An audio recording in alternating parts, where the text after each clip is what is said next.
Roy, how many people have gone through this Project Clean Slates program? Roughly around 3,500 that have went through and registered. Some of them were handled immediately, and some of them are still in the process. 3,500 people. It's astonishing. So, Mike, give us a sense of a person that you've met through this program that touched you. You know, they come to our front counter in the office. I'll be stopped on the street, and they'll tell me.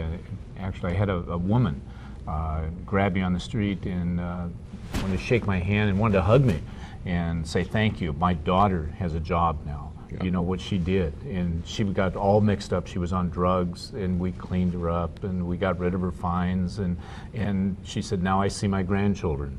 And it's just stories like this, and you think, there's one success. Now, Roy's talked about 3,500.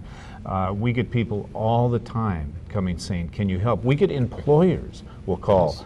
I've got just the best person in the world, but he can't drive for me. He can't do anything, and he's afraid there's going to be warrants out for him. What can you do? And we get him to the program, and 80% of the time we can help. Roy, some person you've met through this program that really touched you? You know, there's probably been a couple, but one in particular, and Mike will probably recall it when we did the first Project Clean Slate. There was a young Latina lady that came, and she was very quiet and timid as we were standing outside, and remembered that she had a warrant for her arrest.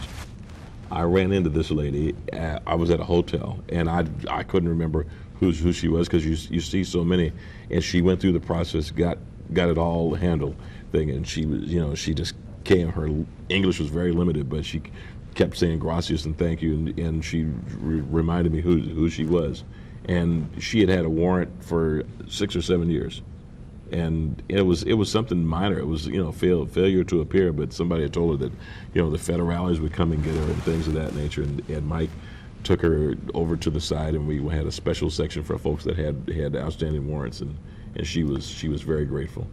Boy, you know, we all make mistakes. Everyone's made a mistake, and to live your life in fear over something dumb you did and not knowing how to cure it. And here's a program where, again, as you said, we're not giving people just a free pass. They're going to have to come out of the shadows, own up to what they did. They're going to have to do some community service. But at the back end, you welcome them back into responsible citizenship. Absolutely.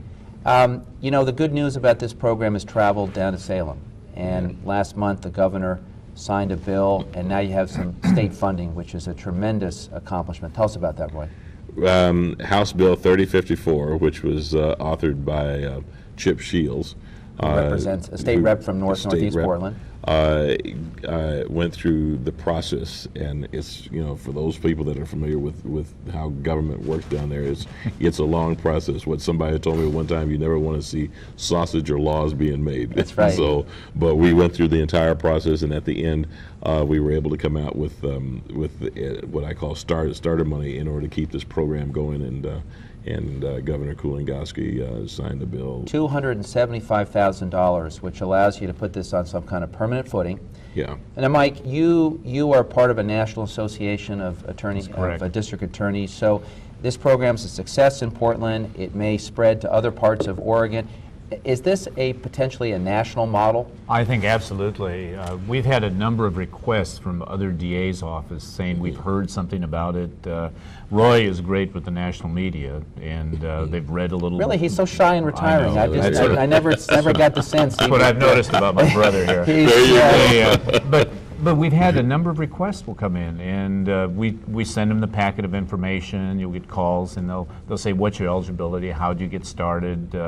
Did you need money to get started? And literally, Roy and I passed a tin cup around the community to get us seed money to go. And with the legislature, I think there's more and more a national recognition that you've got to take care of business at the top end, the violent end.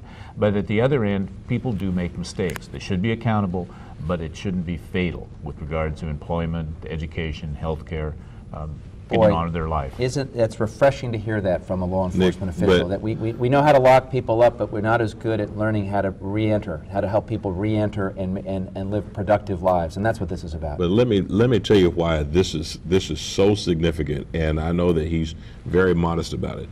It would have worked without a DA that had thought outside the box. I mean, this is Portland. We think differently. and I travel across the country, and people are still trying to understand, how did you do it? How did you get the DA and the judges and the police department, everybody else on the same page? Well, it started with leadership right here. Because in some cities, they turn around, they say, oh, no, it'll never work. Roy, we got to take another break. When we come back, we'll continue talking about the program, and then later we'll talk about some political news. This is Outlook Portland.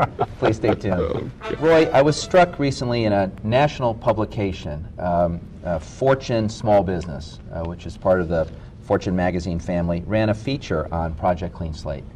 And you were quoted, and at the end you said, quote, "It's the most rewarding thing I've ever done." Now, you've done a lot of things. You park cars. You like to tell people, I park cars. You got a bunch of businesses. You're hugely successful in our community. But that's a heck of a statement, the most rewarding thing you've ever done in your life. It is. It is. It's, because you see people's lives changing on a regular basis. I mean, we all do a lot of things to help out community and so forth like that, but this goes far beyond just local boundaries. I mean, this is touching people, and when you look at them face to face and they're able to get back into society and get on with their lives. I mean, I can't tell you how many nights I've actually went home and cried.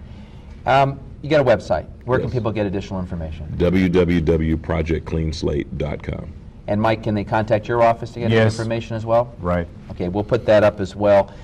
Roy J., thanks very much. My pleasure. Continued success. Thank you, Nick. Mike Schrunk. Thank you. Thanks for joining me this morning. And folks, this is one of the great stories, and I guess you could say only here in Portland.